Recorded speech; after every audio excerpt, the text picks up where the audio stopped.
Yeah, man. Cause I had him in. We had him in the room. We had. I know. I seen it. You know, we had him in the room, and then we let him loose. We let them chime in a little bit. Also, man, listen. If you got like 3 or 4 homies that's locked up, I know they got them tablets and stuff inside of there, but people still want magazines. I want to send 3 of your homies, if you got somebody behind them walls, a copy of a magazine publication. That's just on me. You send me their number. I want to get it in the state of Tennessee, because I don't know how I float around in Tennessee. I know we all throughout the feds. Yeah. Yeah, this one of the magazines right here, Street Elements magazine. So these the magazine that's running the federal system right now. These the public running the federal system. Hey, I seen. It's like, damn. It fucked me up. How long have you been? Did you start? Man, listen, I started this magazine. The ideal started in 2006. That's when the ideal came, and so I'm gonna say in 2006, like the summer of 2006. I'm gonna say that when I started. I ended up going to federal prison in 2000. No, I got arrested.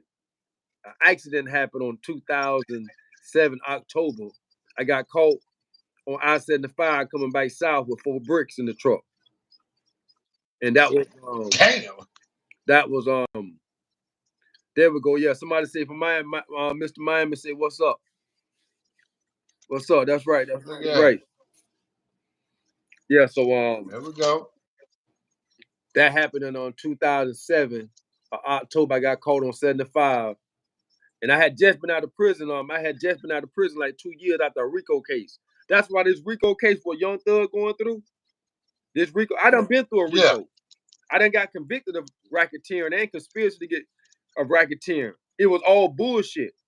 The thing about it, a jury really don't know what it is. So I done been through the process actually going to trial, knew I had a bogus ass charge, went to trial, got found guilty. You know, good thing about it, me going to trial, I beat the most serious charge. So what you think about the Young Thug, the whole trial, since you've been through it? So what you think about the RICO, and how can they make, what is a RICO anyway? Okay, a lot of people don't know that. What is a RICO? In my, I'm gonna give you the difference. In my case, it was a drug conspiracy RICO that the city of Tampa at the time was trying to put together. So they were trying to say that I was with a Colombian cartel, and that we were moving 50 kilos or more from 1990 all the way to 1998, 8 or 9. This is what they allege. I knew it was bullshit because in 1990 I was flat for a hustler. I ain't seen no break. I know you were lying. You get what I'm saying? I know you lying. And there ain't no drugs in the case. There's no drugs in the case. All of it's fabrication. All of it is word of mouth. So I'm going to trial for that. Ain't no question. You know. So why you think? So go ahead. So why you think that's why Young Thug didn't went to trial? Because they want to test that theory. It's different, bro. And drugs and gangs is different. I'm gonna tell you why. Most drug cases really ain't organized in local street activity. Meaning, if I'm buying work from you and you don't have none, what I'm gonna go do?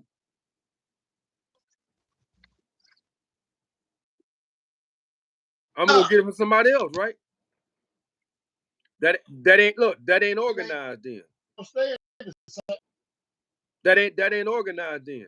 If you don't have it and I go get it from somebody else, that ain't organized. I just like the mob.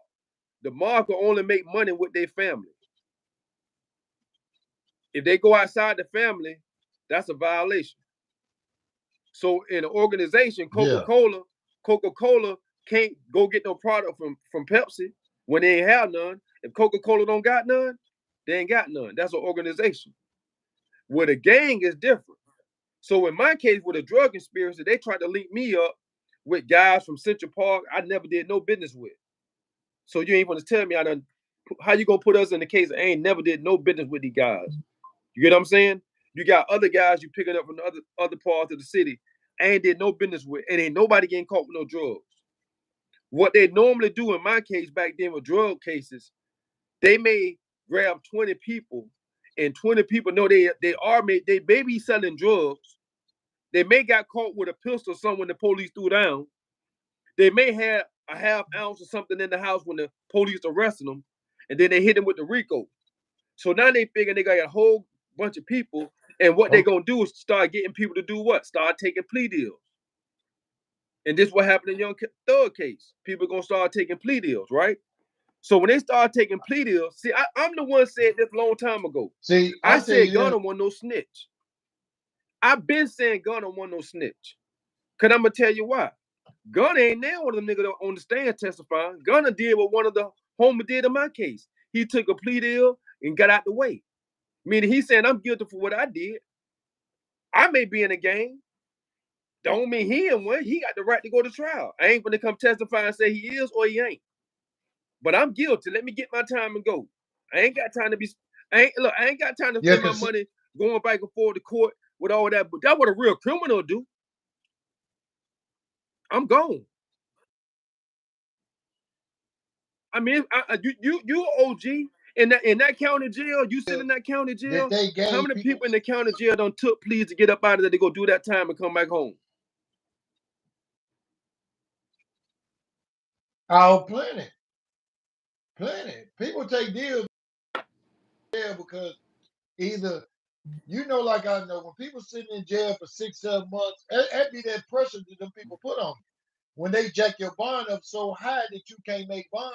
And I got to answer. Somebody said yes, but Gunna said YSL is a gang.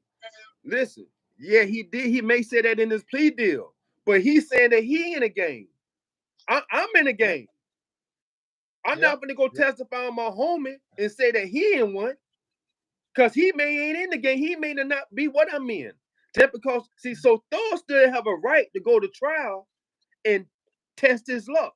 See, my homie got charged. We got charged with the same thing. I got charged with RICO, conspiracy to commit racketeering, and conspiracy to traffic over 50 kilos or more. The most serious charge out of all them three, guess when you think it is? It's the conspiracy to traffic to 50 kilos or more.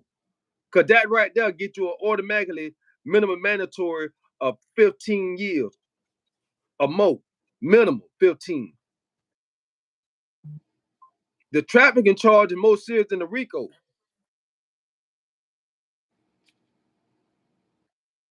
Yeah. And conspiracy more easy to convict a person on than anything else. Conspiracy don't mean that they don't got to do nothing but just put somebody else in the same situation. Yeah, conspiracy mean me and you talking about. Go ahead. You were saying, yeah, conspiracy is like me and you talking about to go plan a lick. Or you could come to me and say, damn, hey KC, man, I got this plate, man, for 2 bricks. I said, okay, boom, I got them, I'm gonna go get them for you. I go get the 2 bricks, bring you back the 2 bricks. You go make the play. You said you gonna make the play, and the play be 5-0. Guess what? When they knock you off, they know you got it from me. Cause they done the whole deal. Me and you in a conspiracy for the 2 bricks. And now, if you don't sold him some work prior to that, now we might be in a conspiracy for 5 bricks. It depends. Or he could be a CI. Yeah. If we get knocked off in a situation like that, that's a conspiracy. You know, that cut. It really. But see, these young people, these young motherfuckers nowadays, they put themselves in a conspiracy because they do something not to do. They expose themselves look like they hard. These motherfuckers actually get out here and gang signs on stage at the Super Bowl. They represent colors and holler out they all the same. But then it's like people don't understand this about the YSL trial. Them folks try to link people up like LeBron James. Anybody that ever said slime, they said that they was part of a gang. Because you had Young Thug do interviews, that be the crutch that these folks fuck up. They go back and use their interviews that they done on these podcasts, and where they on these podcasts talking about, yeah, man, they trying to hype their label up and who they are, not knowing that somebody behind the scenes recording everything, building a motherfucking RICO case. Because a RICO case is nothing but a real conspiracy, where you take a lot of people and say all you people work together to commit not just one crime, but multiple crimes. And see, I didn't know this till I started watching the YSL trial, that them folks broke it down that if me and you are friends and we hang with each other every day, and if I go out and commit a crime and I come back and tell you about that crime and you don't turn me in, you part of the conspiracy after the fact. Because you knew of the crime that I was committing and then try to go to the authorities. You right, because they're gonna say you had knowledge of what was going on and you didn't do nothing to try and stop it. Yeah, they're gonna come pick you up. That's just like if your girl, say you got a girl and you know, she might don't be selling drugs, but she know you sell drugs. Yeah. They're gonna pick her up too. They're gonna put that pressure on her. See, that's what a lot of these people ain't never seen, that type of pressure that them folk do, man. When them folk come to get a motherfucker in them type of situations, they go get your mama, your sister, anybody you bought a car for, got a house for, they gonna go to them people and say, look here, your son don't give a fuck about going to prison. But when we go in that room and say, your 60-year-old mama fit out to go to the women facility, most motherfuckers, they gonna go and take that hit because it's their mama. You feel me? Right, but then you motherfuckers. I don't been in a situation like me myself. I ain't never had a RICO case, but I had a murder case and I had a charge partner. You feel me? Right. And me and my charge partner sitting in jail side by side for almost a year. Until one day they came in there and said he made bond. And my bond was $1 million and his bond was $1 million. And I was a dope boy on the street and he was my flunky. So I knew he couldn't have did it. So I knew what they did. They gave him what they call a conditionary bond. And listen what it say. It's conditionary. They gave him a conditionary bond where he went out there and was free until after my trial was over. Let's answer what the court do say. Thug in trouble cause this a state RICO, and if he wins, the Fed's gonna pick him up. It's a possibility. Let me tell you something about that Thug case. I don't mean to cut you off. That Thug case. This is what makes it bad. It's your expertise. Woody and that other guy that's telling, even though they're trying to finesse the state, the wrong thing they're doing, they are admitting that they are committing crimes. That's the wrong thing to do. If I'm on the jury, I don't want nobody on the stand telling me they done committed this crime. They done shot the dude house up. I done did this. I done did this. And now me and you in the picture. It's going to be hard to convince them that y'all not tied in some type of way, regardless of what he's trying to do. The problem was the dude shouldn't even be over there fighting for a life, period. If that's your homeboy. Your homeboy don't supposed to have you sitting across the table fighting for your life. If that's your homeboy, you and your homeboy really supposed to be side by side, standing together, like, and go to trial. And know if your homeboy say, "Man, look, I'm gonna go and take a plea and get up out of here," but they ain't telling on my homie. You supposed to take yours to get low and go do that time and come on home. That's how it's supposed to go. They ain't built like it, man. That's the difference. Our age gap and they'll see they not built to go to no penitentiary. These motherfuckers out here only built one way. They built to carry that motherfucking hammer, and if they ain't got that hammer, they know they defenseless. And when them people get you in the interrogation room, they just like me and you. if I'm sitting across from a motherfucker trying to create a deal with you, I'm already weighing you up for who you are, how I'm gonna be able to come at you. If I know I can't come at you in no kind of way, then I'm gonna say fuck it. But them people know, they looking in them little young motherfuckers' eyes, they know they cowards, man. And they know that they don't want to go to jail because Well, most of them start telling before they even ask them to tell. but let me tell you something, man. To keep it 1,000 with you, we know we talking about the YSL case, and he one of the most famous ones out there right now. But I'm gonna tell you what my homeboy told me.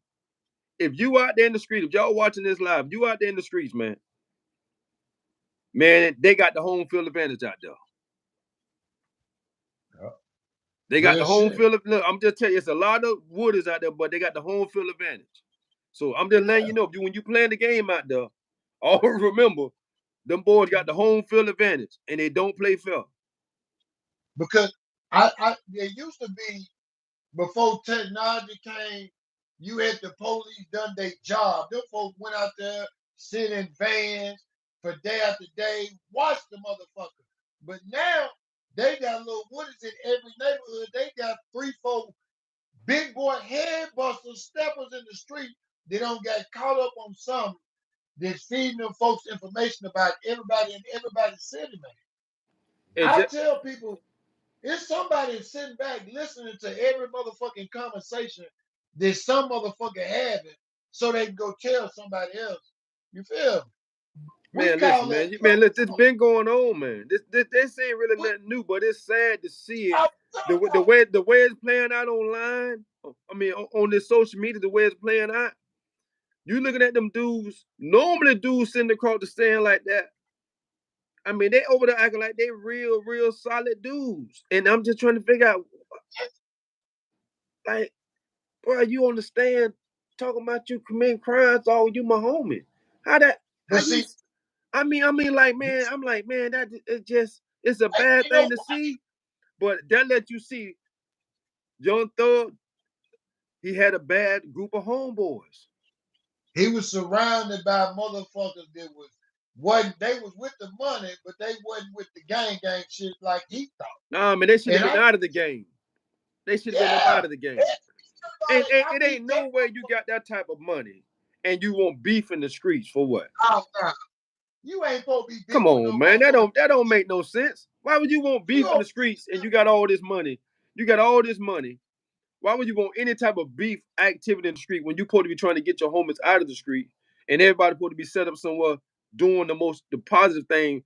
You know, why would you want you're supposed to leave that beef in the street for them jitterbugs? That's just like when you go to prison and them jit camps. Them jit camps got a lot of activity going on because them jitterbugs full of goddamn testosterone. They want to fight. But when they get to an older camp, the shit more laid back. That's how the shit supposed to be once you get to a certain age. Supposed to let that shit go and leave that shit alone. And move on. You know what I'm saying? But some people can't do that because some people built and they wired different no matter how much money they get, man. Right. We got Scotland in the house. Scotland say they in the house. What's up, Scotland? What's going on? I see Scotland. But some people, like Young Thug, is one of them individuals that he felt like that he's gonna be who he is until no matter how much fame he get, because he's seen a motherfucker like Birdman that's 60 years old that been out now, he's a blood all these years and ain't never been brought up on a RICO case. He would never think that he had to leave the street behind. But he did. He took all them, like with Woody. People don't know this. Young Thug didn't grow up with Woody. Young Thug met Woody in 2015. Right. And he was only around the man for like 6 months. 6 months. All this shit happened in 6 fucking months, man. Damn. But like you said, all these people don't understand is them motherfuckers go in the interrogation room and they'll say they'll tell the truth, the whole truth self from God.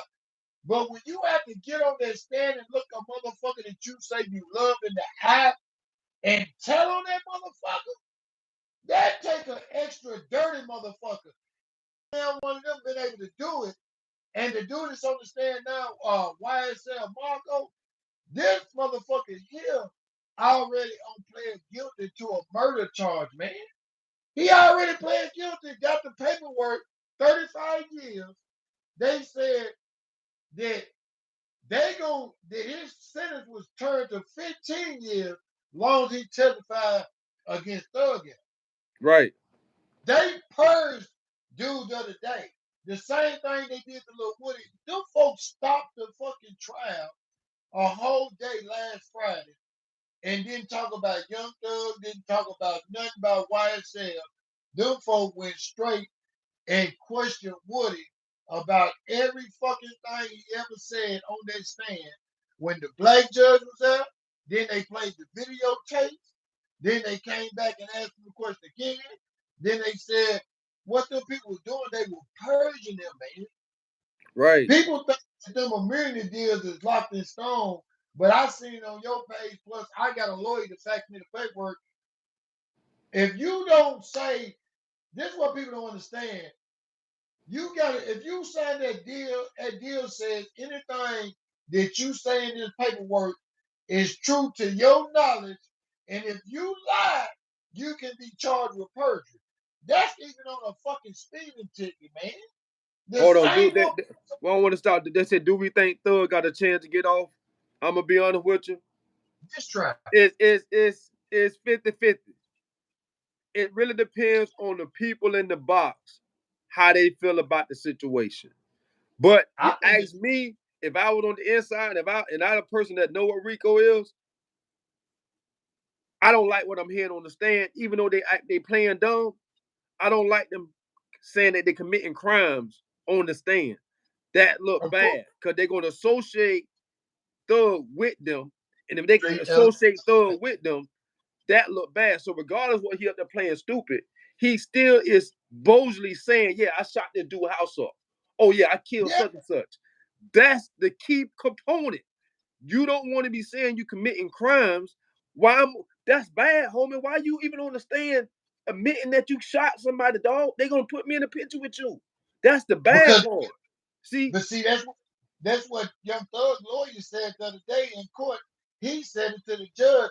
He said, by y'all letting Lil Woody get on this stand and admit the crime, y'all trying to link it to my client. And what people don't know, Young Thug them charged with 192 charges. But over 90 of them charges already ran their motherfucking course of what is it? If you can't be tried after a certain period of time, what's it called? Statute of limitation. The statute of limitation ran out on 98 of them charges. So the judge informed them, even if they convict them of them 98 charges, the judge got to throw them motherfuckers out the walk. But them 98 charges is linked to the RICO because without them 98, they don't have a RICO. Without Woody getting on the stand and admitting to a crime, they don't have a RICO. But see what that lawyer did, she got Woody on the stand and called him a coward. She brought out every motherfucking detail, point by point, and proved. She was like, you ran to the police station when Kyle beat you up and you had a black eye. Ain't that true? She brought that anger out of him, and that's when he said, I shot up a Rich Homie Quan Daddy barbershop. That wasn't in his plea deal, man.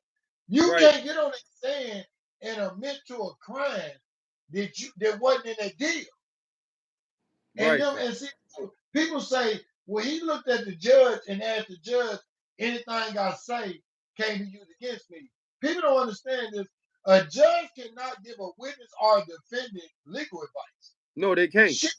Only thing that woman can do is say, to my best knowledge, you feel me? To my best knowledge, I hope you don't get up on this stand and say something that you shouldn't say, because people don't know this. Lil Woody caught 3 more charges since he been out, man. Dude don't got caught with a pistol charge since he been out.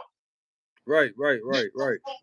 They brought up in court and they said, Mr. Copeland, do you realize that them folks dismissed a charge that you caught in 2023 back in January? This is in January. dismissed it. He said, thank you. He said, but you're not cited yet. He said, because they dismissed the charge not for lack of evidence, they used prosecution discretion, meaning that any time they can come back and charge you with that charge. So Right. all this shit you sitting on this stand thinking, and I want to tell you this, a lot of people don't understand this. Some people get away with big ass crimes and don't never do no time, but get caught with a little dime rock and get 40 years, and people wonder why. It's because them folk gonna stick it to your ass, man. And like they asked Lil Woody, understand this right here. They said, if you go to jail, do you think you gonna live? That motherfucker said, I'll be dead in 24 hours. Yeah, but see, he's not even the issue, man. Everybody keep forgetting, man. The man Thug still over there fighting for his life, bro. At the end of the day, regardless of him on the stand, denouncing anything, you vividly just stating all these crimes on here.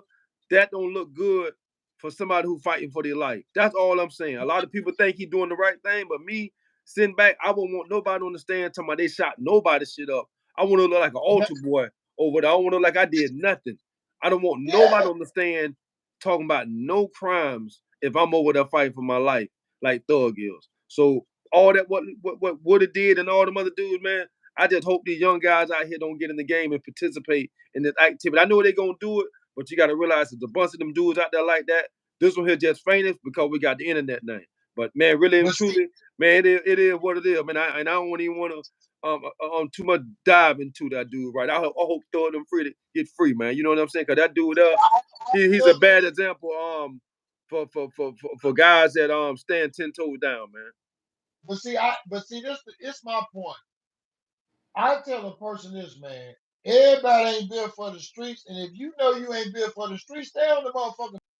Now he built for the streets, but that will come along with it. Dudes like that come along with the streets, man. When you jump out there in the streets, that's what you gotta expect, man. It ain't no. This is what come along with it. They been out there. They just more prevalent now. So you gotta understand these dudes come along with the streets. You can't get rid of them. If you get rid of them, there ain't no streets. They've been a part of. They've been a part of with the mob. The mob had them. But see that comes, you can't have a whole bunch of wolves and not have no sheep, man. So you gotta have, like you say, you gotta have all different parts to make the whole motherfucking what you call the streets. Man, them dudes come along with it. I just hope these young guys see, man, that ain't even worth it, man, because what's gonna happen, a lot of y'all may take Young Thug position, but guess what? Y'all ain't gonna have Young Thug money to fight them cases. And guess what? Them dudes gonna get on the stand, they ain't gonna pull no little booty. They gonna go ahead and go all the way through with it. You see? If this wasn't Young Thug, this trial would have been over months ago. Oh man, if that one Young Thug, man, all them witnesses they had lined up, man, do you know how many homies in the Fed behind something just like that? Witnesses lined up, going to testify on dudes they don't even know. I know. Man, you just see the lines they have in different courtrooms where dudes just lining up to go what we call sacrifice a dude. That we used to call him in the Fed, man, dude finna go back and sacrifice a homie, man. He finna go back and murder one. You know what I'm saying? They had lines of guys going to do this. So that line they seen, I was like, God, it's a bunch of dudes, but guess I come along with the streets, man. It really do. I mean, you gotta accept that's what come along with it. Yeah, it do. But see, it is what it is. It come along with it. You gotta realize that he's not the first one. This is just the new one. He's just a new one. Like you said, it's one of them motherfuckers in every neighborhood right now. In every neyborhood. He's just the most famous one because the internet. And see, the thing I be telling these folks, when the internet, when all this shit died down, ain't no motherfucker gonna remember who dude was. I ain't gonna remember that. Nah, he got motion now, man. The internet want that. He got motion on the internet. I just like, man, look, I'm gonna tell you, I'm gonna give you a good example in the streets. It's just like a dude catch a case in the streets. He could be a big boy, dope boy. He could be done told on his homie. He can go do some time in prison. get back out, get the sack again, and guess what? Dude's gonna ride with him again. I see it every day. They go along with the streets. Man, look, but see, I got to argue with a motherfucker one day because I'm one of them people that believe if you walking around with a motherfucker that you know told on somebody, I believe you on told on somebody. Hey, You I mean, know, look, and they like-minded. yeah, you know Don't what I mean? necessarily look. It's man, this situation where I know dudes done hung around dudes that done told. And now I can't say he did, but it made me question. Oh yeah, but that made you say, I'm gonna stay. My business is my business, and then them ain't gonna never have this type of conversation. Man, look, this how I survived so long in the streets, just in my own city, having that type of intuition. Meaning, I had some homies that I was tight with. I actually did a couple of little business with, little business with. They weren't my homies like we grew up. Dudes I done met in the game as we got older, so we do a little business. But then dude catch a case. When he catch a case, now he's starting to hang around a guy that's known for like Lil Woody action. He known for this. Yeah. So Yeah. automatically, hold on, what's up? Something ain't right. So what I do, I cut ties. Because in my mind, I'm saying, man, if you hang around somebody like this now, ain't no telling what type of mindset you on right now.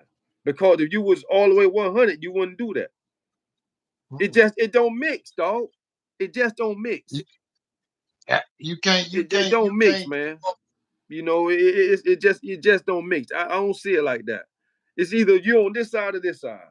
Let me ask you a question. A lot of people don't understand this. When you go into federal custody, they send it's different in states. So do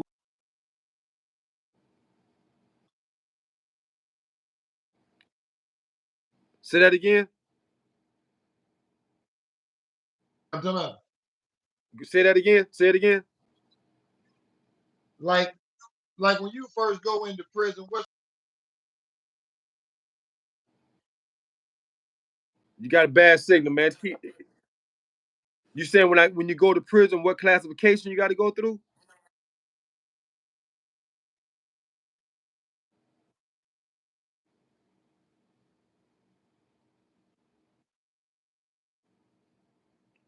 Yeah, you breaking up bad, man. Every time you get to ask me that question, you break up.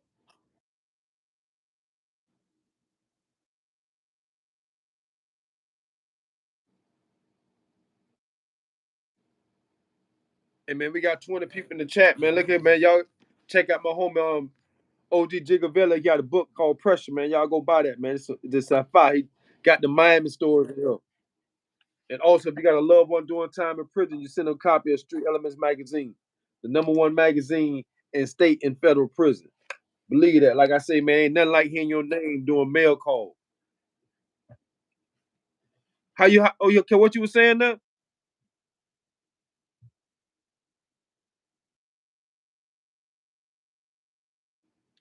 Oh, classification. That's you basically classified when your PSI come back. When your PSI come back, man, they already know everything about you by that time, man. They already know where you going at, what time you finna get, and everything. You already then be classified. Damn no. well, I'm gonna tell you this about the Tennessee penitentiary. You we was talking about it earlier. Man, I really want to ask you this. You said when you growing up in Nashville, when did the Crips and the gang start coming to Nashville? That's something I really want to know. When the gang start coming to Nashville? I'd say gangs in Nashville started back in like '92. I had a couple friends that went from Nashville to went to California and came back and actually, they went down there and actually lived in them neighborhoods and grew up and brought it to Tennessee. You had like the first Crip hood that came to Tennessee was Five Dukes. Who? They were the first one that people was interacting in Tennessee. Mm-hmm. But then gangs really didn't become really formed in like the 2000s because you had a lot of people that went to prisons and really became OG status, meaning they went to prison, became prop. They learned all their history, they put in their work, So a person knew what the fuck they was about when they came back to the street. And a lot of them older dudes came out the penitentiary and did something that they shouldn't have done. They put a lot of them young motherfuckers into something that they really didn't know they was gonna be a part of. You feel? Right. Because people don't understand this about, like, in prison. You could be in a situation where you got a 6-year sentence and got a chance of going home, and a motherfucker like me got a life sentence that don't got nothing to lose, and I'm running around with the bullshit, and they make that call where we gotta go to war, you gotta go to war too, you feel? Right. And I tell people all the time, man, like, I've been stabbed in prison. You know, I don't stab some people in prison. But most of the time, the things that happened to me in prison didn't have nothing to do with me personally. I mean, if I would have went in prison and didn't become a gang member, I'll become a fucking psychopath because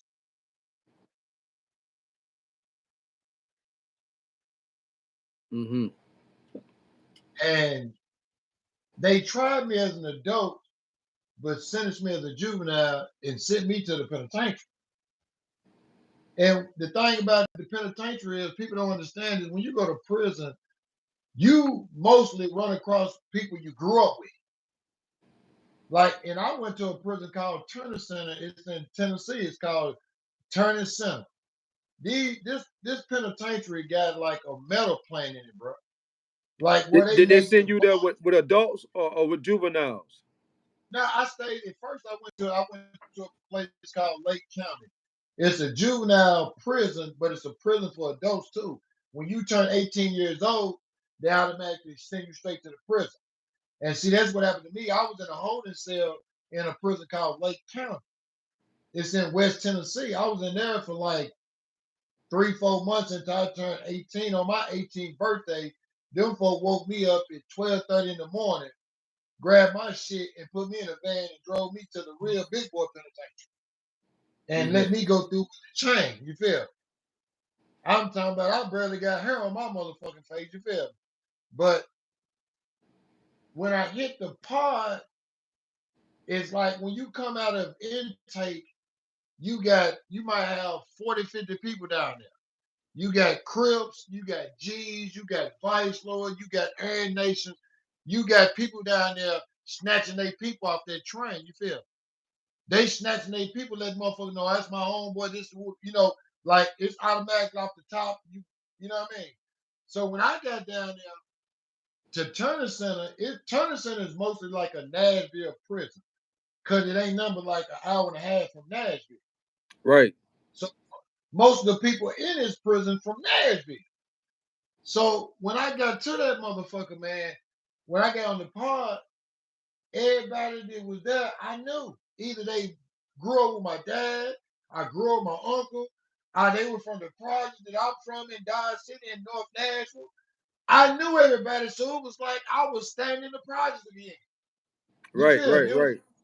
It was normal to. The shit was so fucked up that I was trying to figure out at 17 how I was gonna wrap my mind about, because you hear these stories of how prison is. And I always feel like I always felt like my whole motherfucking life that I'll fight a bear. You feel me, bro? But at that time when you 17 years old going through that gate, not knowing what to prepare yourself for, you got a little fear in your heart. You feel? Right. You Right. got Right. Of course. and I was like, man, what the fuck? You feel me? But when I hit that compound, actually got into the vibe, it was like I was in the project. Right. Right. Because But guess what? Them people were really taking the same dudes out of your neighborhood, putting them in the same can in the same warehouse, and you just got picked up in the same suite. I'm running into motherfuckers that I ain't seen in 10, 15 years that people don't stop talking about. And I'm bumping into them like, damn, man, what the fuck? He been in prison. You've been in Motherfucker prison. thought he was dead, thought he was gone. He been in prison, man. You've And been you in run into prison. motherfuckers that you thought was dead, but they been in prison for 10, 15 years, and people forgot about them. They've been You know in what I mean? prison. You're right. They've And been like, in prison.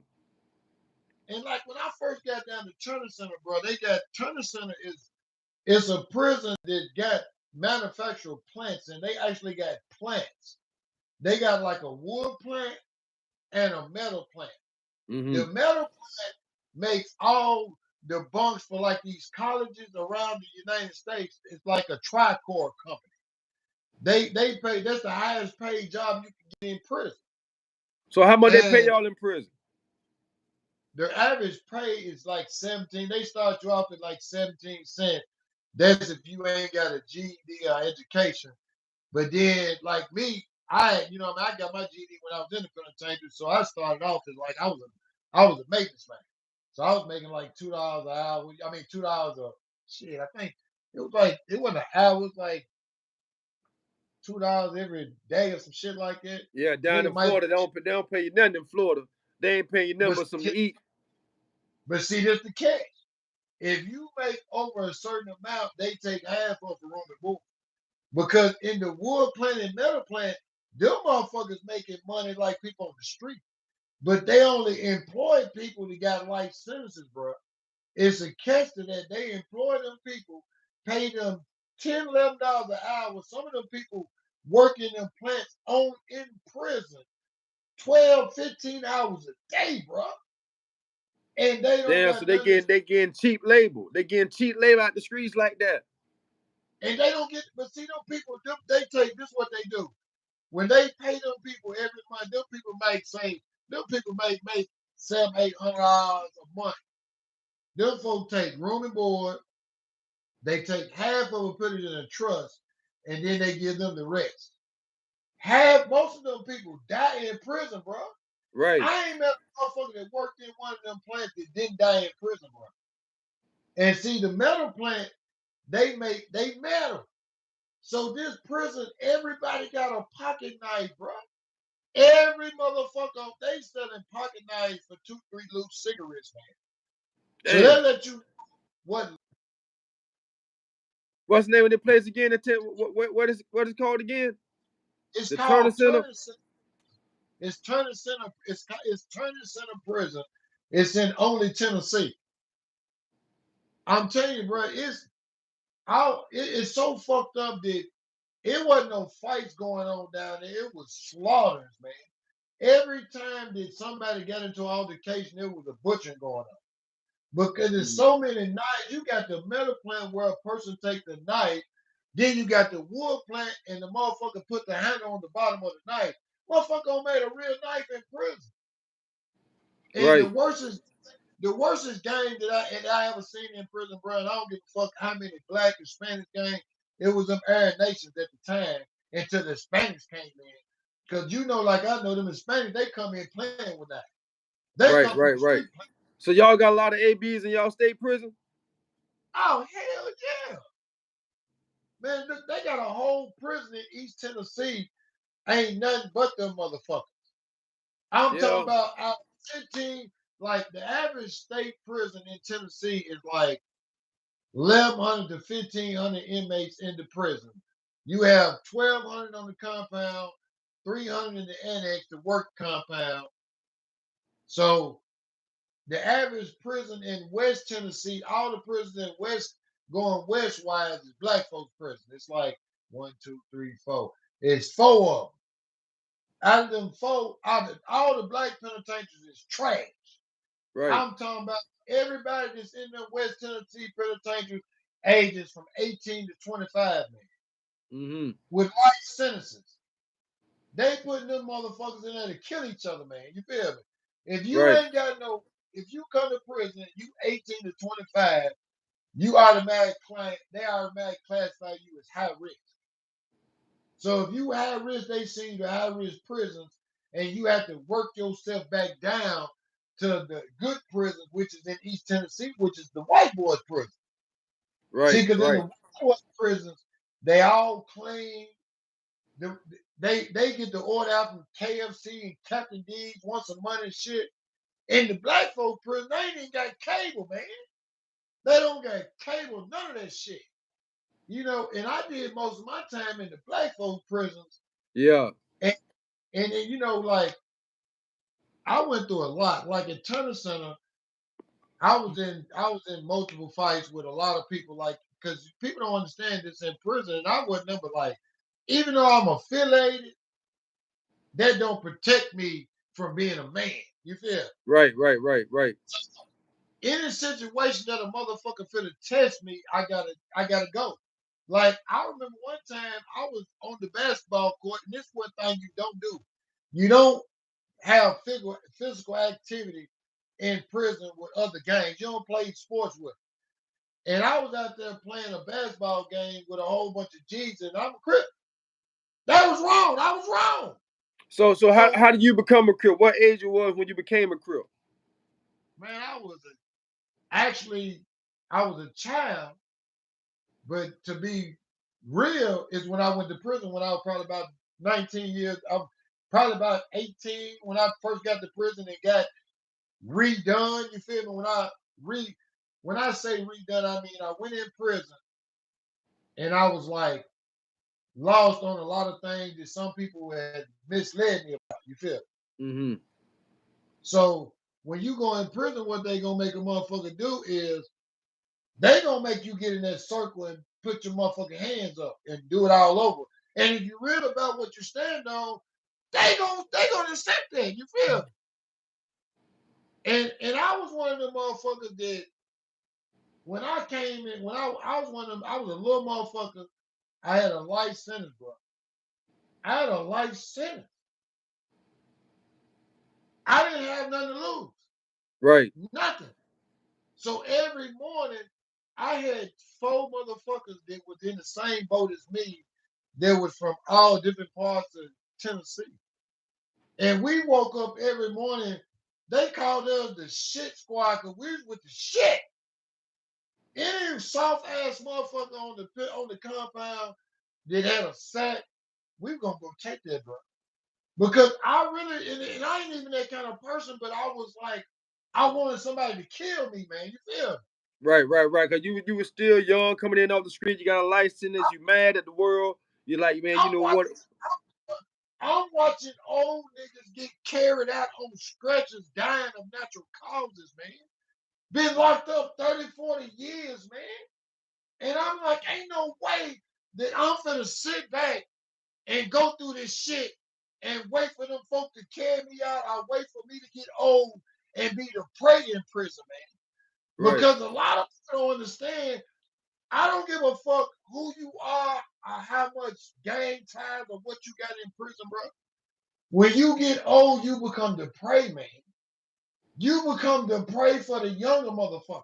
Right. And I was like, I'm gonna get my motherfucking man while I'm able to get my man. And if I'm gonna go out in a motherfucking bag, it's gonna be why I got enough energy to fight these motherfuckers. You feel? Yeah. But I went to maximum security River Bend Prison. It's death row in Nashville, Tennessee. They came because I was in Turner Center and I got into an altercation with a guard. And what happened was these folks, they got this in every prison, bro. I was into it with a rival gang, but these folks brought me into a room and they were finna open the door and let these folks come in and kill me, man. I see it, you feel me? Right. The So police so finna do it. basically, the base you saying the guard were working with the other gang? He was. Look, any motherfucker on this line, and bro, everything I say over here, it's a motherfucker in Tennessee gonna say that nigga tell the truth, man. People still talk about this to this day because what happened next was a trip. Before I looked at that door, and this one police in there, he's called the Disciplinary Board Committee Chairman. You know what I'm talking about? He's just the chairman. Ain't number me, him, and the motherfucking inmate rep. The inmate rep is the fucking affiliated with the nigga in the door. He telling the motherfucker in the booth to pop the door. Before you know it, bro, I'm already on the guard's ass because I didn't have no option but either whoop this guard in front of me and make these folks call a code I let them 6 niggas in that door.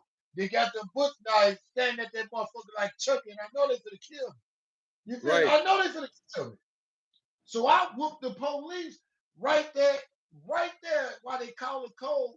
And when they call codes in prison in Tennessee, they block all the doors automatic lock. You Right. gotta use the check key to get in them. Ain't no more switchboards, ain't no more nothing.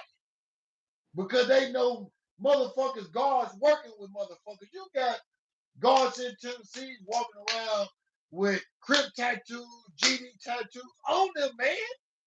Yeah. On them. Yeah, you filling me in, man. Yeah, you filling me in. I knew that was. Man, that's the biggest thing in state prison in Tennessee. These folks is literally bringing gang members in from the streets, and these folks becoming guards, man. And so how did the gang culture get embedded in Tennessee? Because like you said, when you were coming up as a shorty, it wasn't like that. It was all about pimps and players and hustlers. You know, a couple of robbers and shit like that. Huh?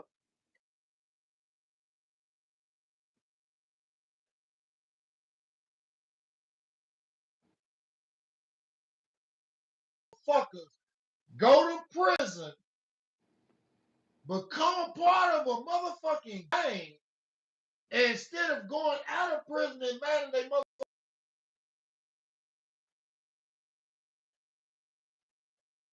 didn't even have the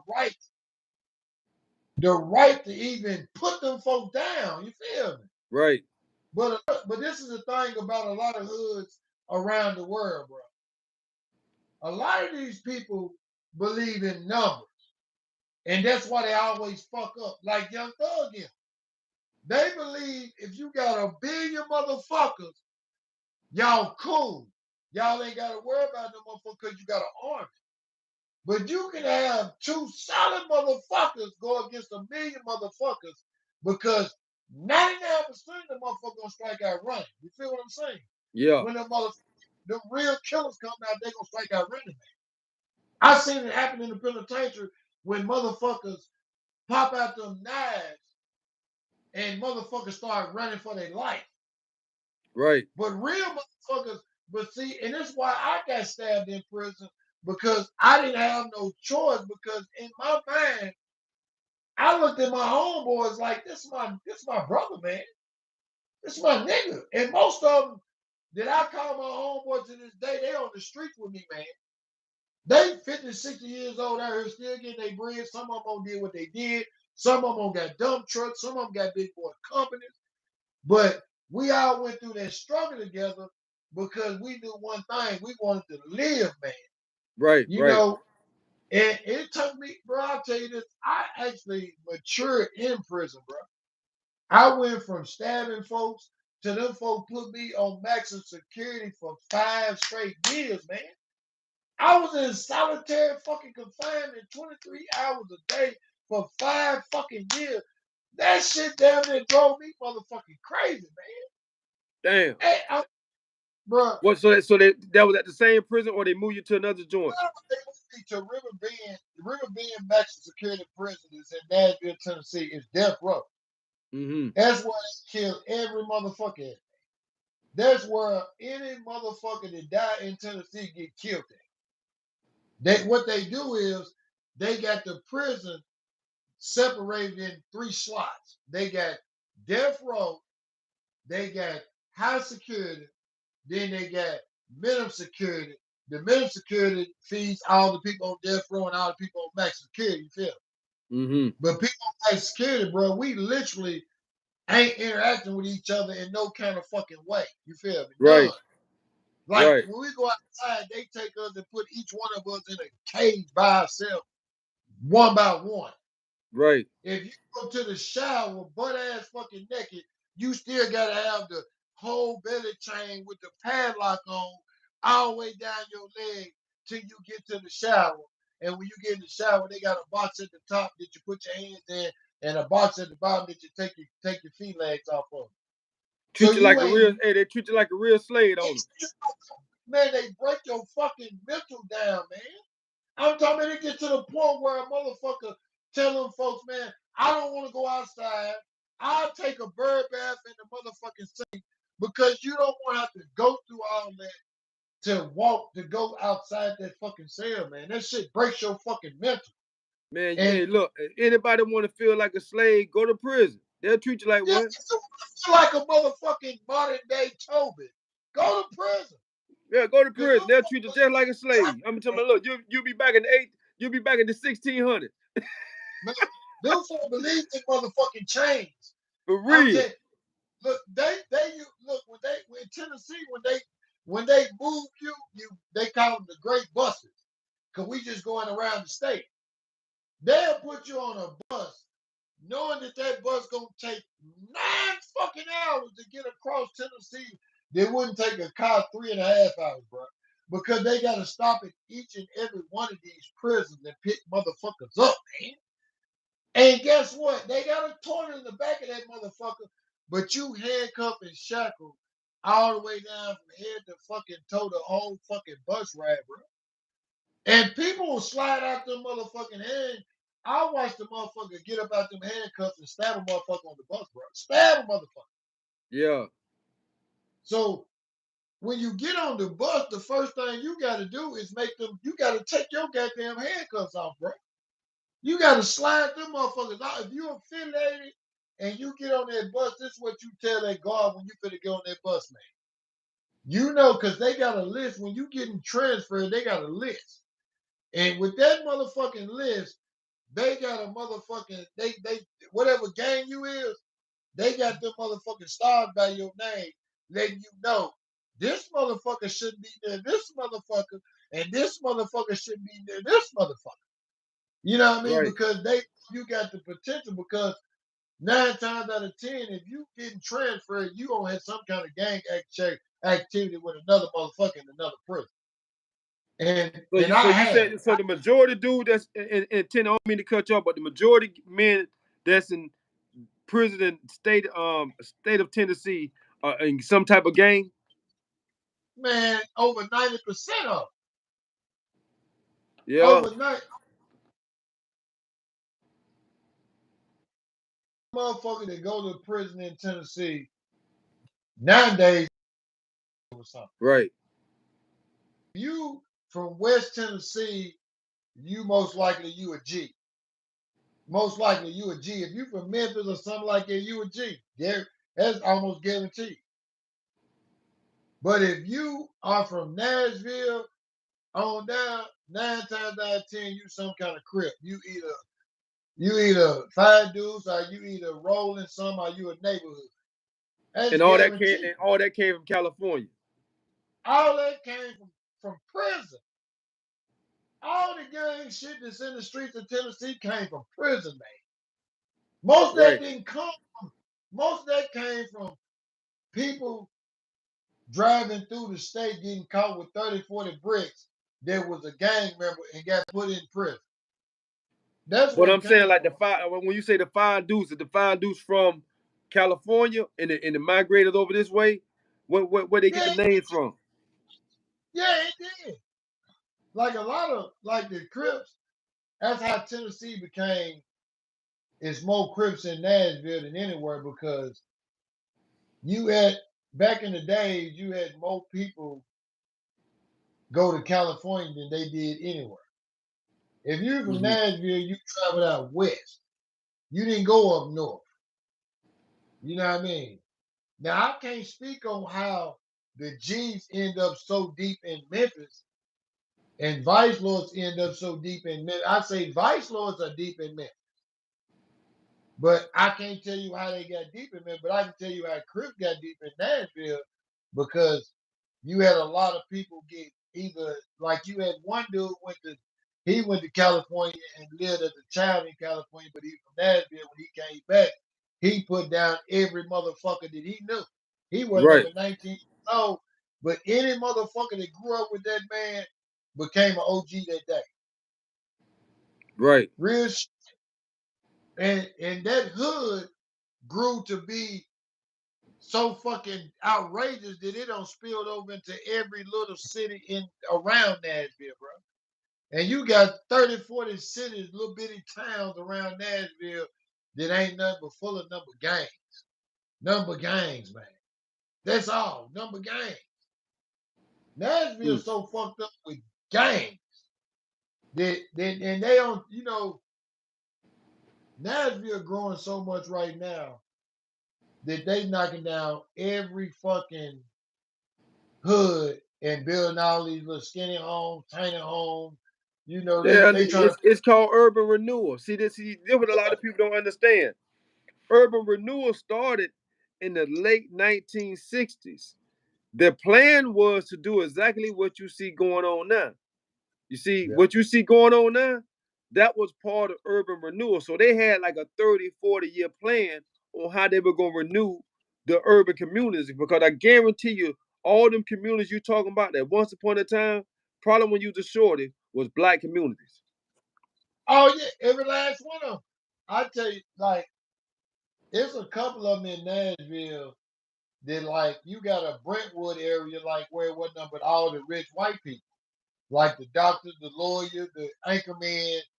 But then the black people that was doctors and lawyers and anchormen lived in North Nashville, which is mostly black people. But that part of North Nashville was like upstanding citizens.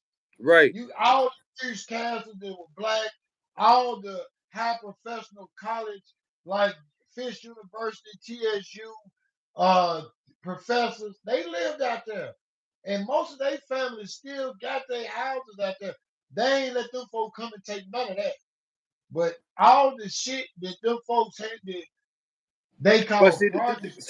but it was more so the inner cities. They wanted more so the inner cities because every inner city was close to downtown. And as you see right now, downtown is being rejuvenated, not just like in your city, all around the United States. So they had to remove what they thought was an eyesore for the inner city, and how they did it was through drugs, crimes, and everything else. And then what happened? All the men go to prison. Guess what? While they in prison, the kids been out here raised solo with the mom. Guess what? You got no family structure for 4 or 5 generations, and you got what's going on right now. See, when they Yeah, broke up that family structure, that was the start of us going down as a community. Like I told the dude, we ain't got no black communities. We got black neighborhoods, but not communities. You know, like yeah. it used to be. We ain't got communities no more. They So used to it get ain't them no more structure. because, like I tell you this, like excuse me, you got people don't understand this. Back in the day, every city, all the black folks were pushed towards downtown. The white people wanted to live in the suburbs outside of that, outside of every city, because that was the quiet time. They pushed all the black people to the middle of the city because they was like, let them have that trash, let them have that. They started building projects. They started building low income homes, but they wasn't doing them but leasing that property to the people because the government owned that property, and now the government selling that property out to the high people. Like I tell you, this is what they did in Nashville. They knocked down the projects and built these colorful ass homes and made people think this was 15 years ago. They made people think we gonna put you in nice homes, we knocking the bricks down, we color, we gonna only the best of y'all get to live in them. That was a plan, bro. Because I think they knew it was a struggle to knock them bricks down. It ain't gonna be no struggle to knock them houses down. Because now they don't start knocking them same motherfucking houses that they went from government projects to supplemental homes. They took that government off of it and put supplemental homes. So the government can say, we ain't got nothing to do with that. We ain't we oh, and now guess what they do? They sell that property to them people and tell them people y'all gotta give certain amount of units to people at low income. So now they don't took all the projects and wiped them out, but it took them. People don't understand. Sometimes the plan that them people make up may take 30, 40 years, but Exactly. it's They're doing worth the same exact same thing right here. The same exact same thing right here in Tampa. The same thing in Miami. The same thing every community, they are rebuilding them with new housing, because what they realized was this: what was going on when you say the government. Those same communities, those same governments that was for housing, part of the housing authority. The Yep. housing authority said we don't want no more government assistance. We private. So once they go Yep. private, they said, you know what, man, we finna tear these old projects down and we finna go up and make more money off this land that we got. Cause now we're a private business.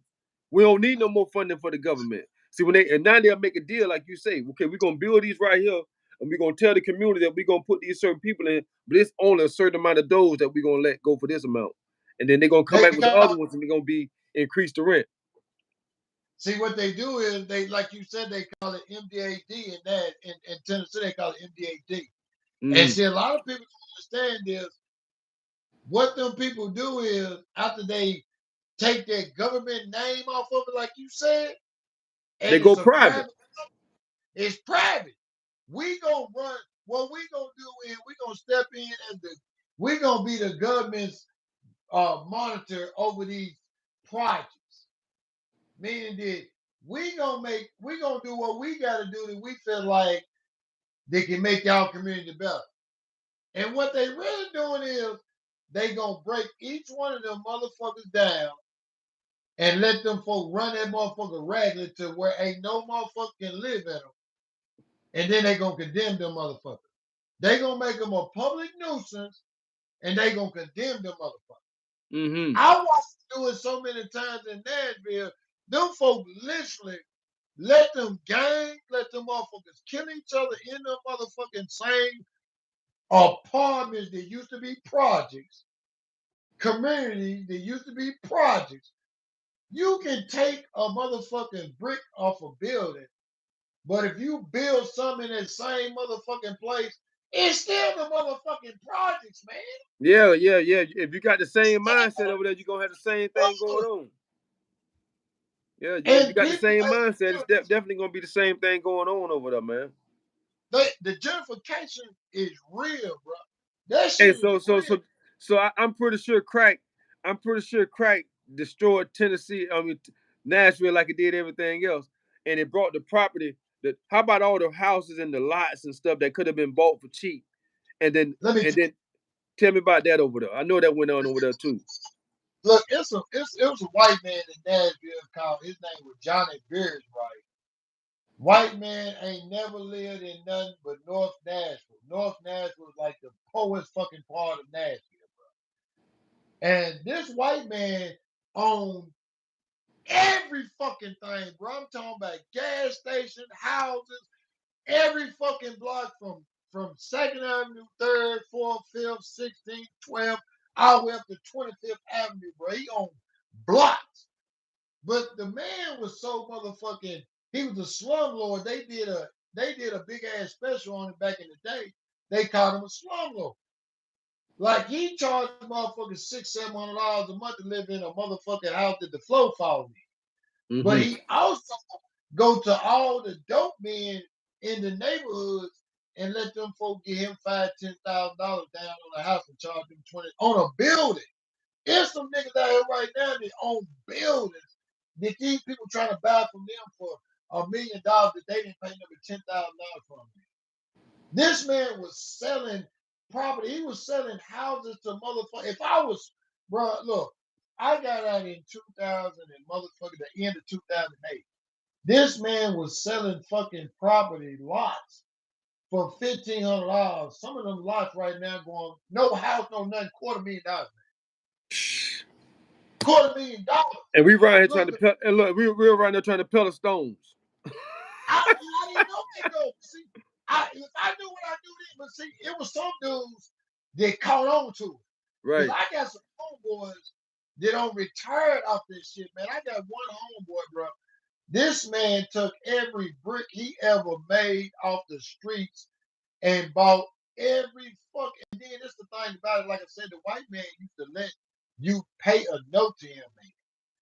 He had every motherfucker in Nashville paying notes on motherfucking lots all around in Nashville, and he rode around in a dirt ass pickup truck and some dirt ass clothes every day, picking up $100 from this dude, $100 from this dude. The man died in 2017, bro. Mm-hmm. His family told every motherfucker that still owed him money, you can have it. Them folks still had over 2,000 properties they motherfucking sell. But Hey it man, was, he was doing the right thing. he didn't give a fuck. Like you know what he used to say to black folks, man, this was a white man. He used to tell all the black folks, man, the reason I sell this back to y'all because it's y'all land. He said, it's y'all. This white man used to run around in North Nashville around number drug dealers and killers and didn't no motherfucker ever rob that man. Didn't no Right. motherfucker touch that man. Didn't no motherfucker ever say, that man suddenly had $30,000, $40,000 in his pocket and pull up under a tree and go to sleep and wasn't no motherfucker gonna touch it. Because he was giving everybody, I wasn't caught, man. If I'd have been caught on that, bro, and this ain't no motherfucking lie. When I first got out of prison, man, I wasn't like a lot of people. They get out of prison, have to struggle, have to go find a bullshit job. When I got out of prison, bro, I had family that was in the streets, and I had a family member, bro, get me off the walk, can't pick me up from prison. God strike me down, bro. Picked me up from prison, gave me $10,000 cash. I went to their house where I was from. I flattened out because this what I'm gonna tell you this. Like, I had the life sentence that I went to court, and them folks told me one day out the fucking blue, bro. They said, you can either have a new trial or we can give you 25 years. I was like, what the fuck you mean? You talking to a motherfucker that I don't know nothing about the law, bro. You feel me? I Right. already done like 14 straight years in prison, almost 15 at the time. And they was like, look, you was sentenced as a juvenile, but you was convicted in adult court. You can't do that. So you either can get a new trial, I will give you a plea bargain for 25 years right now. And I was like, fuck that, I'm not gonna do another 25. And they were like, no, with the time that you already done in another 6 months, you'll be free. I said, man, what the fuck I signed? Exactly. What the fuck I signed?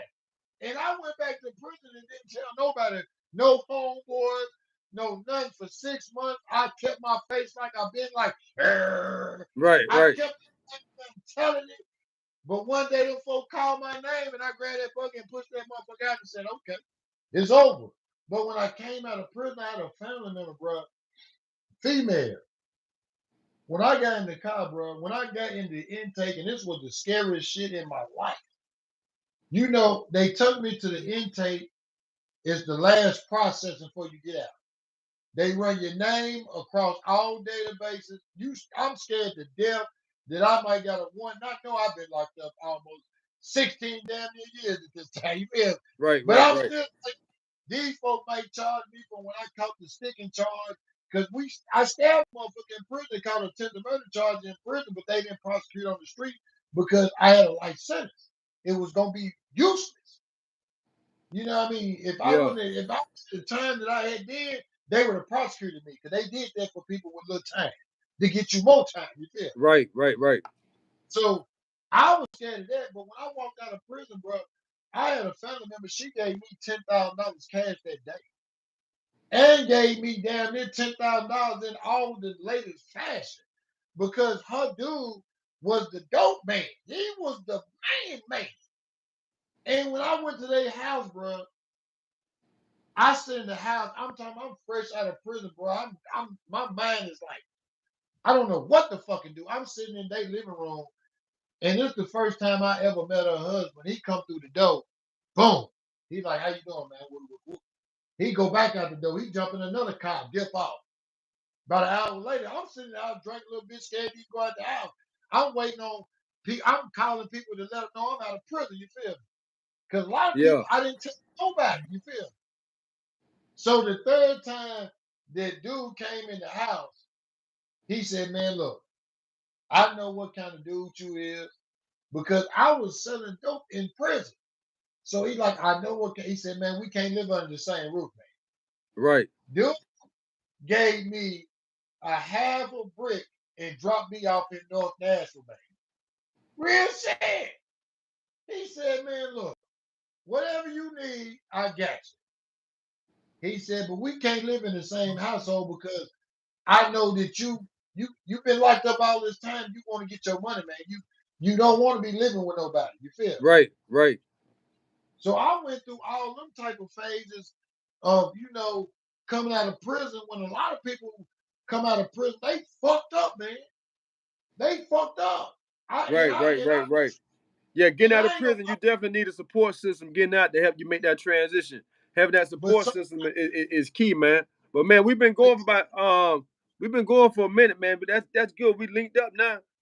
I'm finna get ready to shut this live off, man. Hey, that's my man Chris, man. We've been on this joke ride, man. That's Chris, man. Hood News on TikTok, man. Y'all check him out on TikTok, man. He going hard on Lil Water. He don't let up off him, man. Believe that.